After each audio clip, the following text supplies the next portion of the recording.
J'aime la France. Je la parcours depuis des mois. À certains endroits, je la découvre encore, mais surtout, je la reconnais. C'est la France du travail, celle de ces femmes et de ces hommes qui donnent sans compter, de ces jeunes qui veulent travailler, de nos retraités qui veulent être respectés. C'est aussi la France des arts et de la culture, la France des bistrots et de la gastronomie. J'aime cette France belle et populaire, cette France universelle, républicaine et laïque. Cette France qui revendique son droit au bonheur. Des couloirs de nos hôpitaux aux couloirs de nos écoles, la France fait preuve de courage et de brio. Mais les grandes fortunes et les grands groupes ont pris le pouvoir, épuisant le vivant et la planète, faisant croire que la solution serait de recevoir quelques gouttes d'un ruissellement venant d'en haut, alors qu'on n'arrive même plus à mettre quelques gouttes d'essence dans nos réservoirs. Pourtant, l'argent est partout et je préfère le savoir dans votre porte-monnaie, issu de votre travail, que planqué dans un paradis fiscal. La France, terre d'industrie, terre de progrès social, doit redevenir la France de l'espoir. Et c'est à la France du courage que je m'adresse, à ce peuple qui a permis les plus grandes conquêtes sociales, à cette France du travail qui se bat pour faire respecter sa dignité, qui veut retrouver son pouvoir d'achat.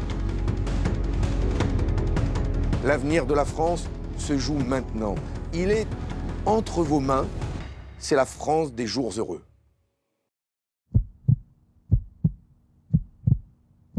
Mes chers compatriotes, comme des millions de Français, vous êtes appelés à voter le 10 avril prochain. C'est important et pourtant, tout semble figé, inéluctable, comme si notre horizon était couvert, rabougri. Mais si vous écoutez votre cœur, vos attentes, vos colères et vos espoirs, alors un tout autre chemin s'ouvre à nous, pour la France, pour la gauche, pour demain. Oui, je parle vrai et je veux reprendre le pouvoir sur nos richesses, avec vous, pour vous, avec des réformes populaires, positives, pour changer la vie, pour nos enfants et pour nos petits-enfants. Alors, prenez la main. Au cours de cette campagne, j'ai affirmé mes convictions, y compris contre tous ceux qui vous donnent des leçons de vie, avec mon franc-parler et sur des sujets qu'une partie de la gauche avait abandonnés.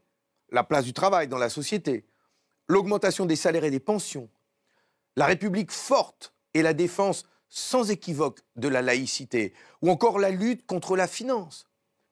Et puis oui, je défends le nucléaire, mais aussi les énergies renouvelables, pour notre souveraineté, pour le climat et pour le pouvoir d'achat.